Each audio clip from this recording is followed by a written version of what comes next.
Another common anti-vax argument is that doctors learn very little about vaccines during their education. So they only have the industry recommendations to go on. They just blindly follow those recommendations. They don't know much about what they are doing. They just say, well, here's the vaccine. I've been told you should take it. I've got a rough idea why, but just trust me on this. And you don't really need to see the insert, but if you do want to see it, here it is. But don't waste any time on it. I can trust me, it's all good. How would you respond to that as a medical student yourself? Yeah, so that's one of the arguments that we can say triggers me the most when I see it, because, oh God, the education that we get is so thorough. Okay, I will concede we do not have a class called Vaccines 101. However, we do have immunology, we have physiology, we have biochemistry, we have pathology, we have microbiology, every possible, no, we have everything. Even before medical school, we have to take biology and labs, we have to take statistics, we have to take chemistry, general chemistry, organic chemistry, we have to take physics. That's just to get into med school, and then people will often take many more on top of that. I personally have a master's in public health, so I focused a lot on epidemiology and on infectious disease, so I kind of know about that area. But then in medical school, we have all of those classes I mentioned. We have immunology, we have microbiology, where we learn about all of the bugs, fungus, bacteria, viruses, parasites, all of them. We learn about physiology, what happens when different chemical imbalances happen or whatever it is. It's such a thorough education, and we don't have a class called Vaccines 101, but within each of those classes, we learn about, okay, well, this is, tetanus toxin. This is what it does, and this is how you prevent it. And this is the physiology of how that works, and this is the biochemistry of how that works.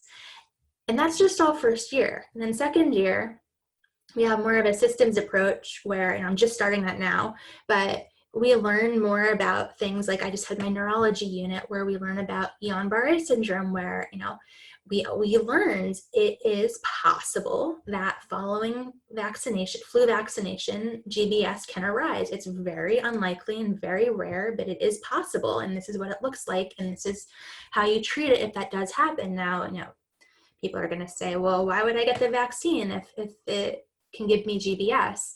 And the answer then would be, well, you're more likely to get GBS from influenza virus than from the vaccine. So by being vaccinated, you're actually cutting your risk of contracting GBS, of getting GBS, developing it.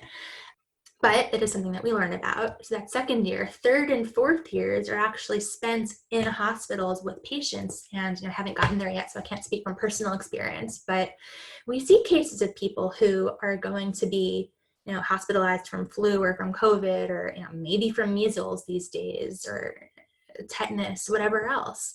And we see what happens when these people aren't vaccinated like they should be. We see mumps and whooping cough and all of that. I just got an email from my school this morning about how in a couple of weeks they're adding a course. I'm actually really excited for this. They're adding a supplementary course, an elective for us if we choose to take it, about COVID. And I think that's so cool. I'm going to be there. I'd love to take it. But then, and that's just medical school, then you have your residency, and different people are going to learn different things. A plastic surgeon or a radiologist probably won't learn very much about vaccines past that, because they don't need to. They're not dealing with infectious disease for the most part. But a pediatrician or an infectious disease doctor or a neurologist who deals with meningitis from time to time, they're going to learn more about vaccines, and they're going to specialize, and that's going to be what they focus on. And we have continuing medical education hours that are required. Every so often we have to renew our boards, and there's so much more that I haven't done yet that I'm going to have to do.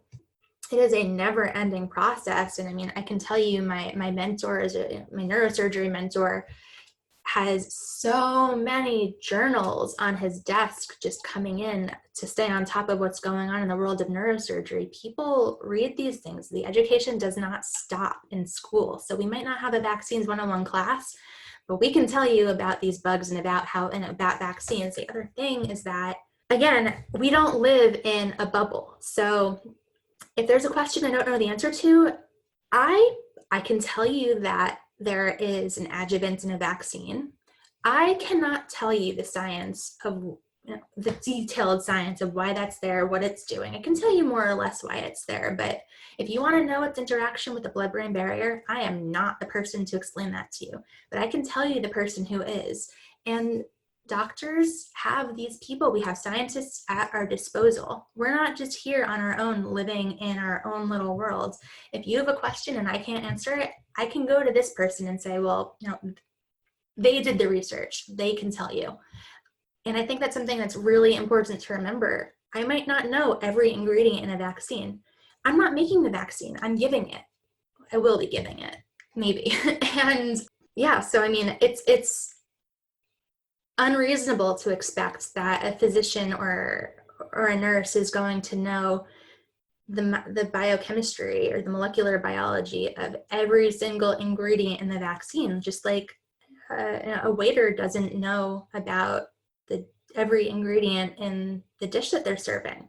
That's the role of the pharmacist or the scientist producing the vaccine, or the chef.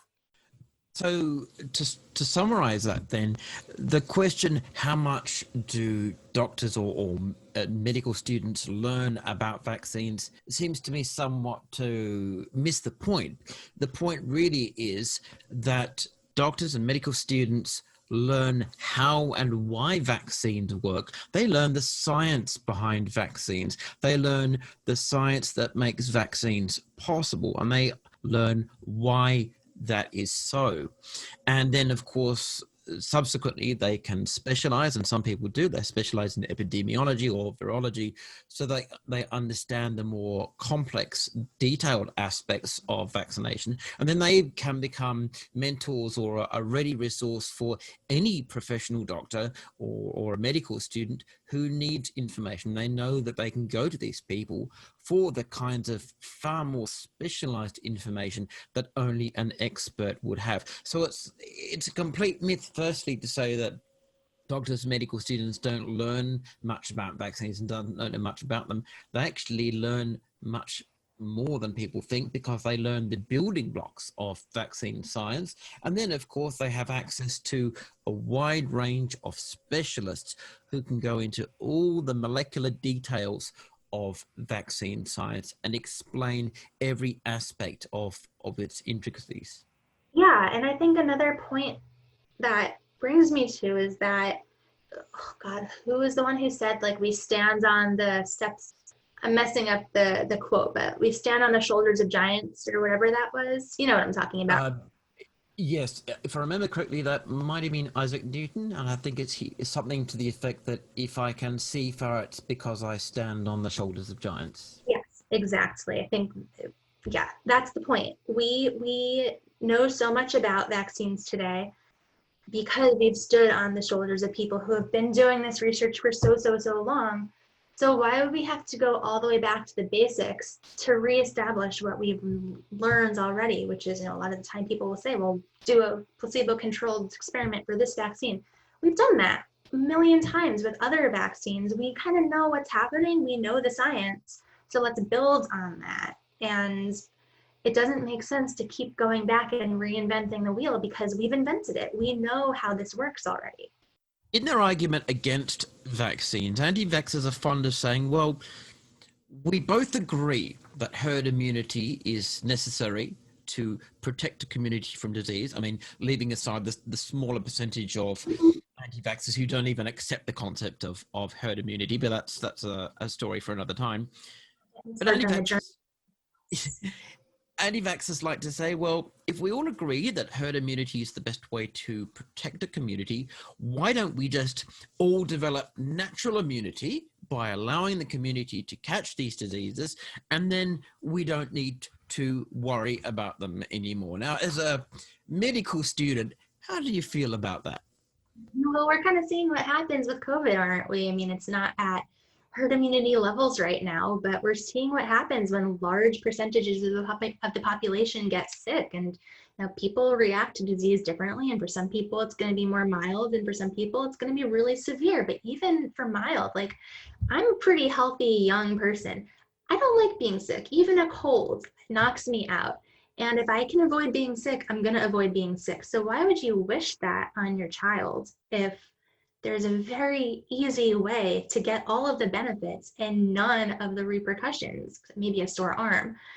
It doesn't make sense to me. Then you have things like measles parties where, I mean, they happen in certain communities more than others, but measles, it can be just a rash, but it can also lead to really severe consequences. It can lead to blindness or deafness, or, it can lead to a latent infection in the spinal cord that then gets reactivated later, called subacute sclerosing panencephalitis, or SSPE, that usually affects somebody about 5 to 10 years after infection, and it's rare, but it is 100% fatal. I don't know if there have been any cases, or very, very, very, very few cases of surviving that. And why would you put yourself in that position where it's rare, but it's more rare if you're vaccinated? That's a really well-rounded answer. So thank you for that. Also, top marks for smoothly pronouncing the full name of SSPE without even blinking. There's a reason why I always just call it SSPE, and you've just demonstrated it. I had a lot of practice. The first time I had to do that, it wasn't so smooth. Of course, the other problem with the why don't we all just catch these diseases argument is that there are some diseases which it is impossible to develop an immunity to. There is no such thing as natural immunity to tetanus, for example, which is why we need regular vaccine boosters. Or rabies. There's no such thing as natural immunity to rabies. You catch rabies, pretty much guaranteed you're going to die without some pretty severe medical intervention. And even if you do get that intervention, there's still a very high chance you will die anyway. And that's precisely why we can't just let diseases run amok in the community and just hope that people will develop immunity to them. Because firstly, as you said earlier, the damage that this would cause to the wider community would just be catastrophic. Secondly, some diseases are so strong that we have no way to develop any kind of immunity to them, and they kill very quickly. Mm-hmm. And thirdly, vaccines offer the quickest, most efficient, and safest method of achieving herd immunity, so why wouldn't we use it? Smallpox, for example. Natural immunity couldn't eradicate smallpox in 250 generations. Well, once we developed a vaccine for it, we eliminated it in less than 10 generations. And if that's not an argument for vaccination over what anti-vaxxers like to call natural immunity, then I don't know what is. Yeah, no, I mean, you're seeing it again with COVID, where we don't know if second infection, third infection is possible. We don't know if a second infection is going to be worse, like for dengue. The second infection of dengue is worse than the first one, severely worse than the first one. And we don't know if that's the case for a lot of diseases. I mean, COVID, we don't have a vaccine right now, so you got to do the other things to keep away from it. But once there is a vaccine available, assuming it's tested and safe and effective, etc., that's going to be really important, because we just don't know enough about this disease to know if it's going to hit people more than once, if it's going to be worse the second time around. If there's so many unanswered questions. We don't know how long the effects are going to last in people.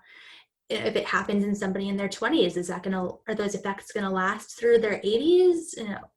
We're seeing long haulers already. They had this disease 4 months ago and still can't breathe right.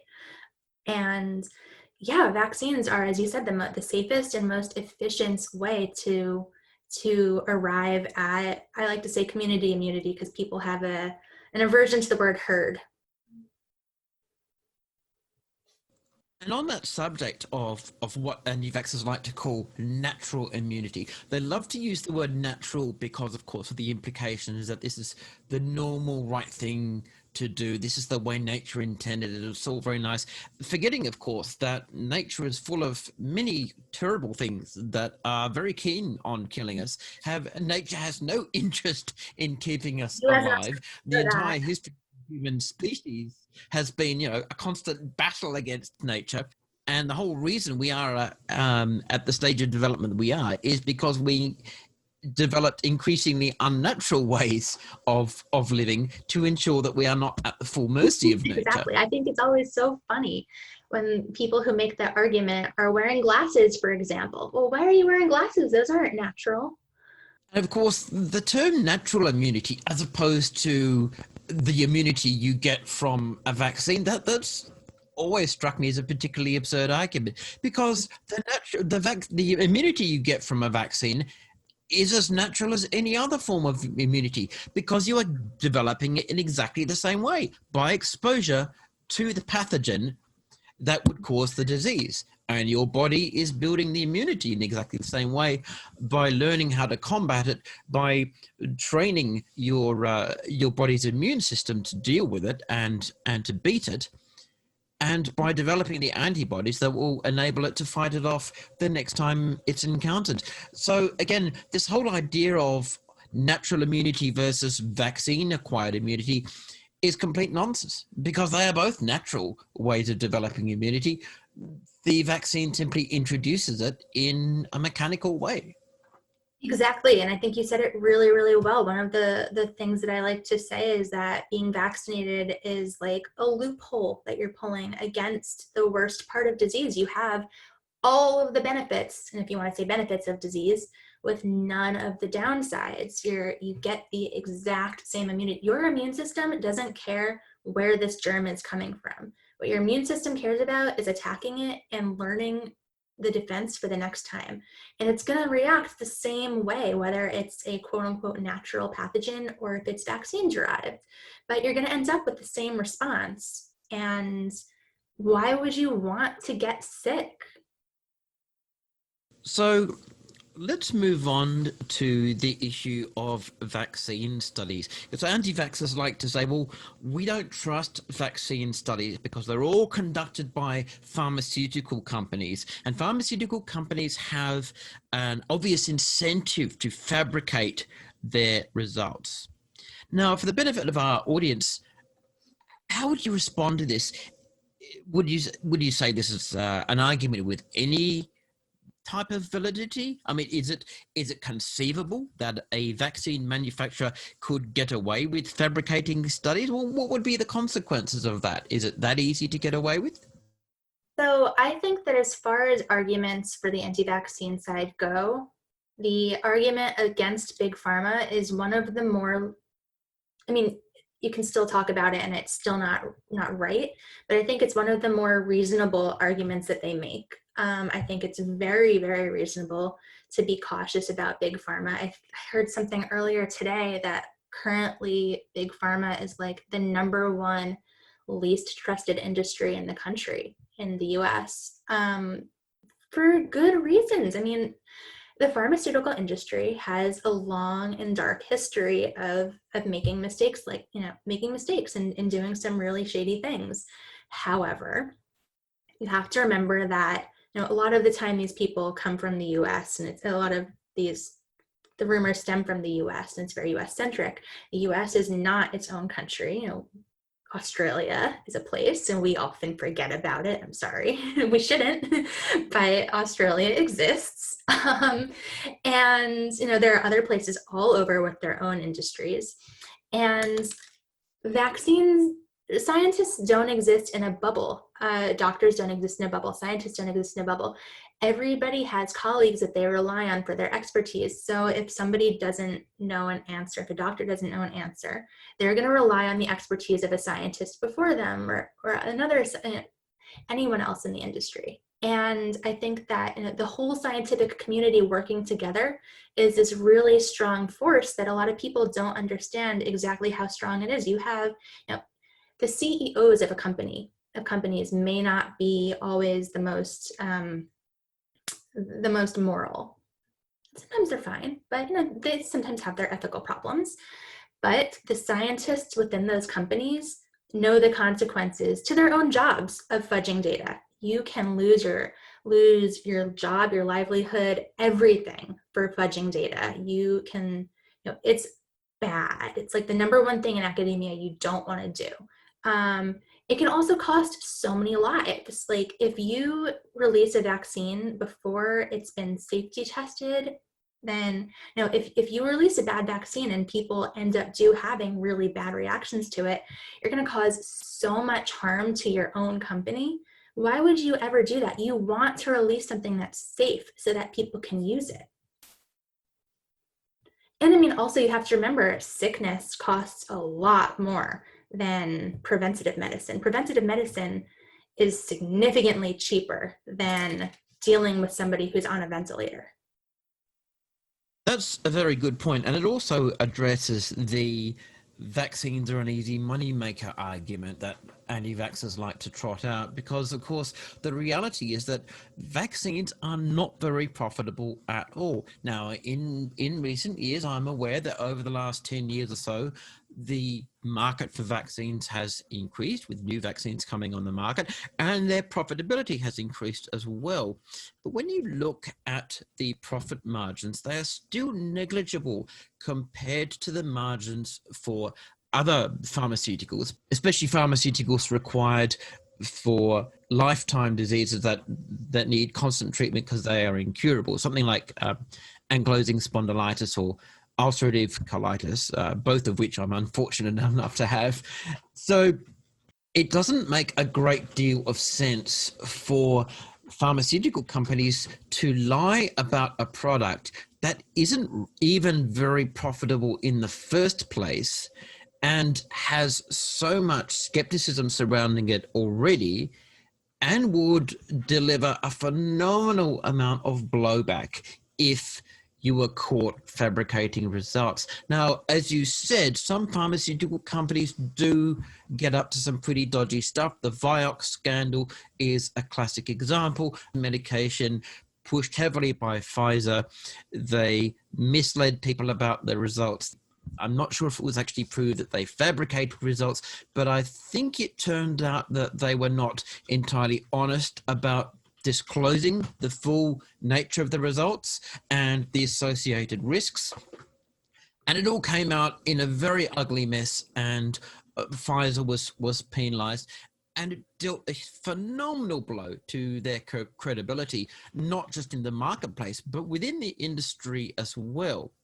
But Vioxx was a highly profitable pharmaceutical, and you could understand that there was a profit motive for calculating the risk and of being less than open about the risks of the medication and its benefits, and weighing that up against the profitability.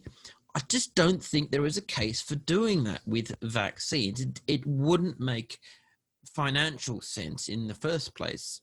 And I don't think we have any examples, and I'm open to correction, but I am not aware of any examples where a pharmaceutical company has produced a vaccine that had terrible effects on people, inevitably bad effects, and either hushed it up or lied about it or tried to get away with it.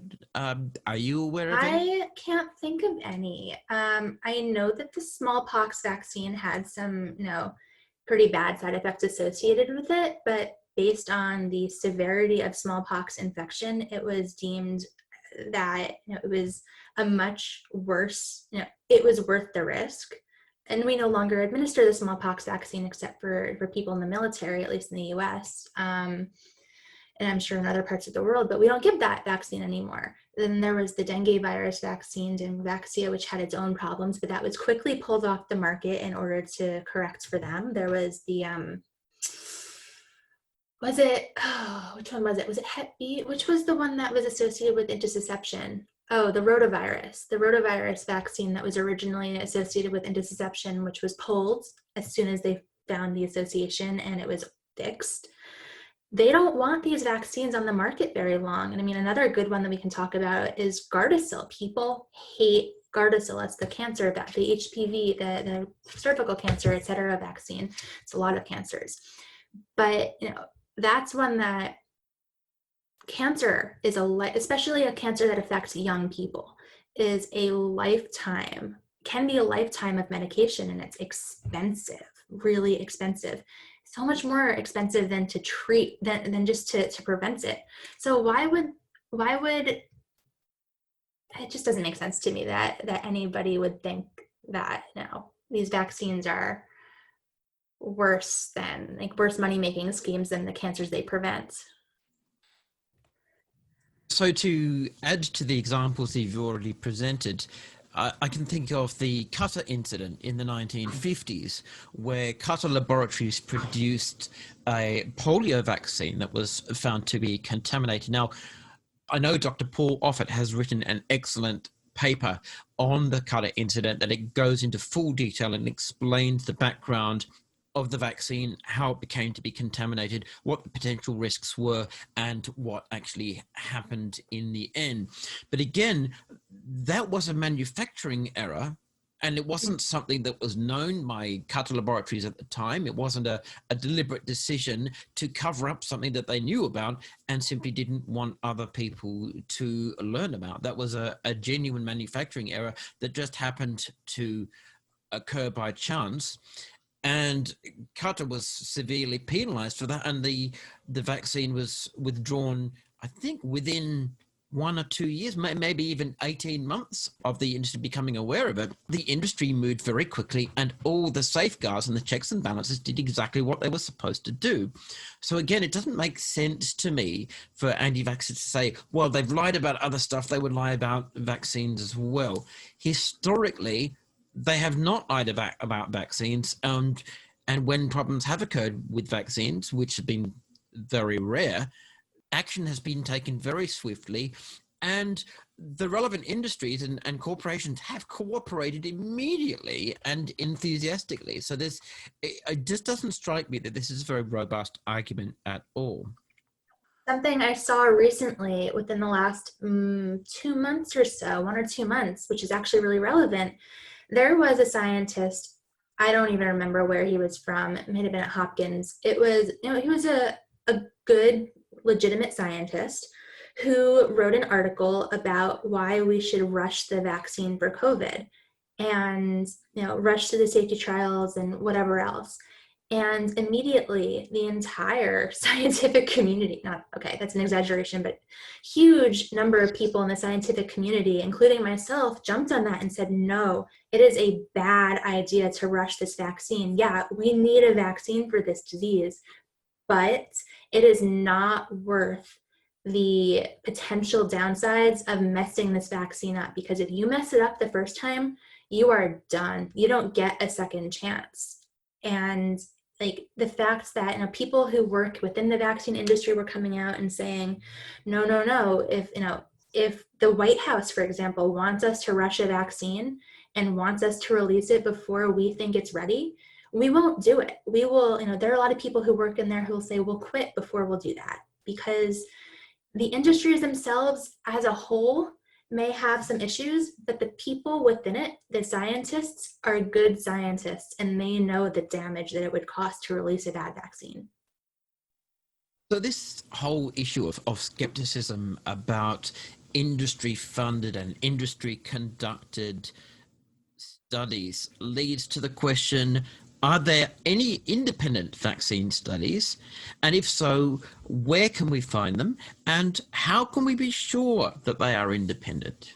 That's a question I don't really know how to answer. I think the first question is, can you define, and you or the people who make this argument, define independent research? Because there are going to be people, anti-vaxxers, who say, well, I am running an experiment and I am not funded by Big Pharma, but they're obviously not people I trust to run a study. They don't know the first thing about research, and research is expensive. People don't realize how extremely expensive it can be, several $100,000 to million.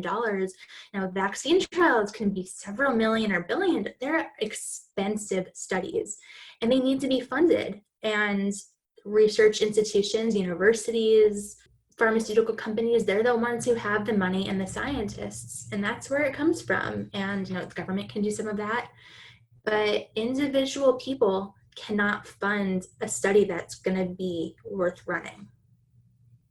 Yeah, that's an excellent point. The capacity to conduct these studies is a tremendously limiting factor, and it's only realistic for pharmaceutical companies to run studies on their own products, because that makes perfect sense.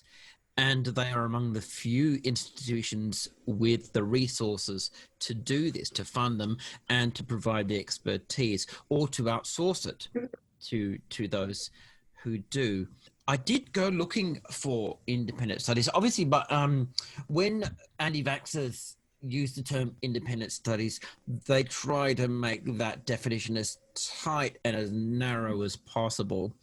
I would say, as a general rule of thumb, an acceptable definition of an independent study is one that is not run by an industry body and has no financial motive and no direct connection to a vaccine manufacturer or pharmaceutical company. Who? That still does narrow the scope considerably, I agree. But it is true that there are plenty of government-funded studies around the world. There are plenty of public universities conducting medical research, vaccine-related research, that are funded largely by private grants from sponsors and patrons, and also by government funding, that are completely independent from the industry, and they often use medical students or science students as well, who obviously are still in training or in residency and have no financial motive whatsoever. In fact, in 2014, the Rand Corporation conducted a systematic review of vaccine-related studies, and they scooped up about it was just over 20,000 studies, and they found well over 100 independent studies, genuine independent vaccine studies. So they're definitely out there. And out of the more than 20,000 studies that they looked at, 166 of these met the gold standard of research, which is the randomized and placebo-controlled trial. And all of these 166 studies overwhelmingly supported the conclusion that vaccines are safe and effective. So Rand Corporation was able to find plenty of independent studies, and it's definitely possible to find them. Not being someone in the science or medical industry or field myself, I wouldn't immediately know where to go, but I'm pretty sure that if I spoke to some experienced medical professionals like Dr. Offord or Dr. Pan, they would be able to refer me to the relevant sources, whether it's specific journals that focus on these or institutions or universities that produce them. So it is absolutely untrue that there are no independent studies, and certainly because science is an ongoing field of research. Research doesn't stop just because the vaccine has come out. Different bodies, industry bodies, independent bodies continue to conduct research on current medications, future medications, even past medications, to learn more about their impact on public health, potential risks and dangers and benefits. So this research never ends. There's no incentive for stopping vaccine research. There's certainly no incentive for independent bodies which have the resources to not do this research either, because that could be a real game changer or a deal breaker for them in winning new funding as well. So research is a self-perpetuating field, as I understand it. Yeah, I think you're totally right. And this is an area I know less about, so I can't offer so many insights into it. But there are always surveillance methods, surveillance studies going on to make sure that nothing bad is happening. And if there's a bad batch, we find out about it so it can be pulled. that's probably the extent of what I can tell you about it. That's not my area. But yes, people like to say, well, this anti-vaxxers often claim, well, you claim that the science is settled. Well, yeah, we know things like vaccines don't cause autism, for example, or vaccines will prevent this disease. But that doesn't mean that we stop looking at the vaccine. There are always surveillance projects going on. So let's talk about the primary goal of vaccines, which is not just prevention of disease and protection against the effects of disease with the community, but ultimately eradication, disease eradication. What does it take to eradicate a disease? How would we define eradication, of course? And how many diseases have we eradicated so far? So this requires understanding some definitions. And I think a lot of people confuse a couple of definitions. We have elimination and we have eradication. They sound alike. So you have a disease like measles, let's say, that has been largely eliminated from countries around the world. So elimination basically means that you don't have, you don't have a prevalence or you have a very, very, very, very low prevalence of a disease within a population. So within the United States or within Australia, but it might exist somewhere else. So say Madagascar still has a lot of measles. Samoa still has a lot of measles. Israel still has a lot of measles. And it hasn't been completely eradicated from the world. Then you have diseases like polio that are on their way to eradication. It is within our reach to eradicate these diseases if we had the funding for it, and the political drive to do it can be rid from the world entirely. Like smallpox, we have no cases of natural smallpox in the world since 80? I'm pretty sure it was 1979. You're right. So elimination, smallpox has been eradicated, and there are no natural cases left. The only way anyone could get smallpox is if there were a bioterrorism event, or if it escaped from a lab that's still kept in labs for certain reasons for studying, in very, very, very tightly kept labs that very few people have access to, but it is kept in labs for study purposes, or in the event that it does escape for a nefarious purpose. There are, there's no necessarily proof, but there's reason to think that it does exist in vials unofficially in different parts of the world, and that who knows, it has the potential to eventually be released, and it's unlikely, but it could. So anyway, we have it in vials officially in 2 places in the world. One is in Russia and one is in the US. But we don't need to vaccinate for it anymore beyond the military, because they have it for bioterrorism purposes. But we don't vaccinate the general public for that anymore, because you cannot catch smallpox anywhere in the world, which is amazing. And polio is so close to getting to that point. Measles was really close, less close, but still close to getting to that point. And it is really sad to see it making a comeback in so many countries. And the US had a really bad outbreak in 2017 or 2018. It was 2018. In New York and Washington and a couple of communities, it has outbreaks, and it's really sad to see. Israel's got a big problem with measles. A couple of other countries, Madagascar still has many, many thousands of cases a year, I think. So yeah, there are a lot of diseases that we could potentially eradicate, but it takes a lot of money and a lot of willpower and a lot of confidence in vaccines. Yeah, smallpox is the big win, because it was just so devastating to so many populations. And of course, when it was spread via exploration and colonialism, of course, it became even more damaging, because it was unleashed on populations that had never been exposed to it before and had never had any opportunity to develop any kind of resistance, as with other diseases they were exposed to. The only other disease we've eradicated, I understand, is rinderpest, which is a disease that affects cattle. I'm pretty sure. I'm not sure when that was eradicated. Again, it might have been 70s or 80s or something. I'm not so crash hot on rinderpest. So that After but I don't remember specifically. But that was also a really gnarly disease that wiped out cattle. It was really, really bad for the cattle population, which then led to economic problems. It was really, really tough disease. And I know a lot less about rinderpest. I can lead you to places that can give you more information, and just listen to a great podcast about it, but forgot a lot of it. But yeah, it's another really big win for the human population as well as the cattle population.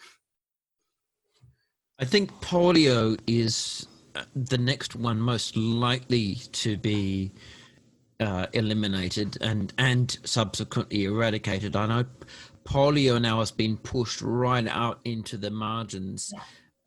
India and Pakistan are still grappling with it, but its prevalence now across the world is so minor. And again, this is a testament to the power of vaccination, because we haven't seen throughout history people developing natural immunity to polio and watching it completely die out from different countries. That just isn't something that happens.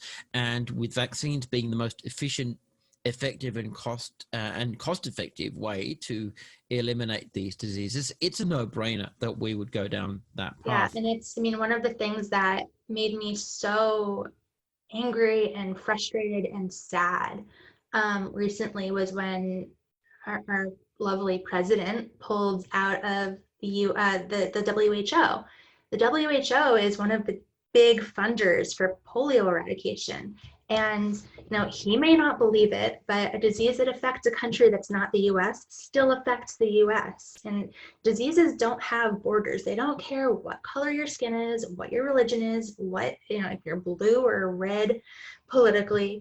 Diseases, as we're seeing, can cross borders so easily. So if there's still polio in the world, it's just a plane ride away from here. So it's really in everybody's best interest to get rid of these things. And by defunding or not supporting the WHO, we're really not doing anyone any favors.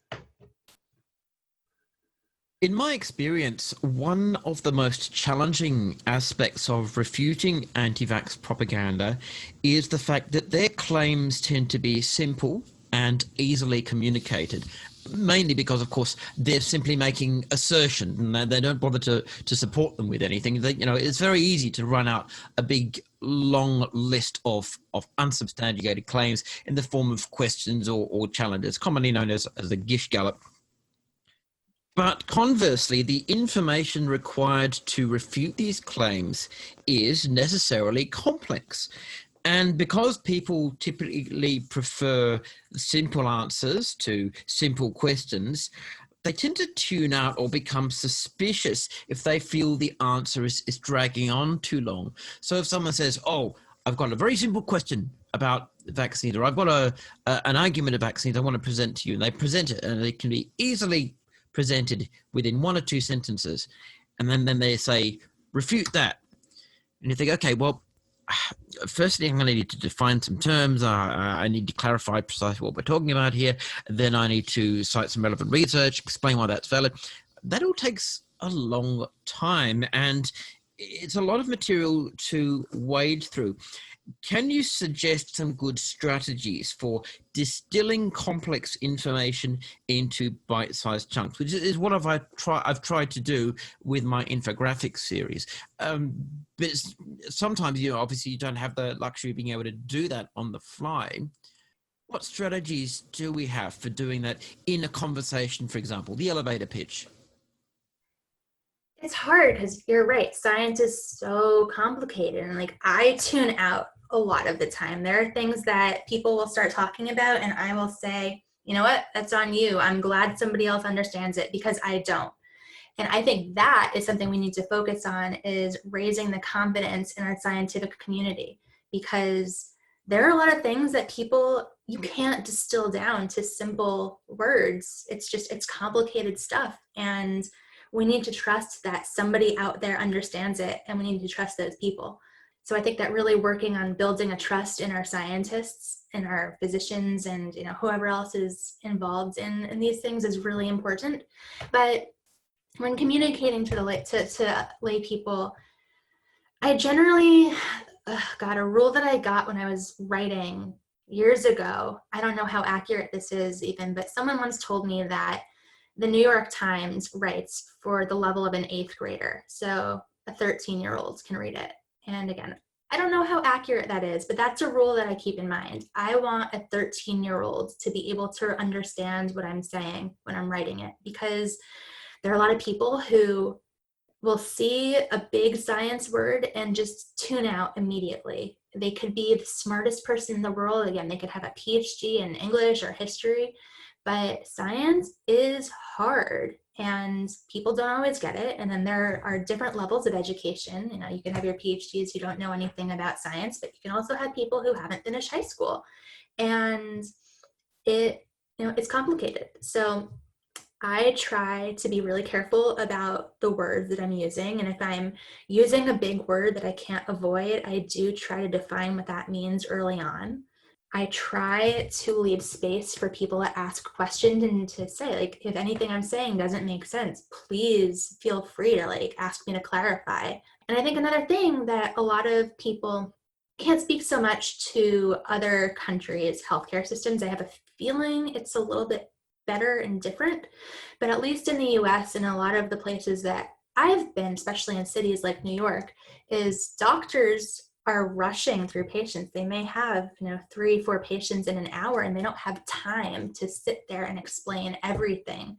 And that's something that is inherently wrong with our system in the US of health, our healthcare system. And that's another conversation that I'm not sure I am fit to have. But that's something that I think we really need to work on, is our ability to take parents and their concerns seriously without getting frustrated and waving them off and saying, listen, I'm the doctor. I know what I'm talking about. I don't have time for this foolishness. So just do the thing and move on.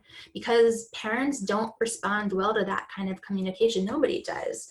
And I think we really, really need to focus on being accessible, because asking questions isn't a bad thing. Nobody's going to tell you don't ask questions. I want this podcast to reflect a decently broad range of voices, from lay people to students to experts. So can you suggest 1 or 2 people that you think I should interview? Yeah, God, there are so many. Well, I can give you 2 students who I talk to pretty frequently. One of whom you probably know, the other one you may or may not know. So, well, actually, he's not a student anymore. So Ed Nirenberg, you probably know. So Ed's a good one. He's, out of college, but not a medical student yet. He's working, applying to be one, but very, very good at a lot of the debunking. Let's see, who else? God, I have so many people, and it depends what kind of thing you're looking for, like what specialty, I can give you a list of names. But I also don't know who's available and what timing is, because a lot of the people I talk to are actively working on COVID stuff. But I mean, I can give you a list of so many people depending on what kind of person you're looking for. Yeah, that would be great. I'll send you a rough idea of what I'm looking for, and you can shoot me back a list of people to follow up with. That'd be really cool. Finally, then, if people want to follow your work, where can they find you? Yeah, so I am not on Instagram, but I am on Twitter. I am at Rachel Alter 007 007. I'm not a huge James Bond fan, but I do love the number 7. It's my favorite. So yeah, that's probably the best place to find me. That's really great. Look, Rachel, you have been very, very generous with your time. I've thoroughly enjoyed this conversation, and I've really appreciated the fact that you've given me the opportunity to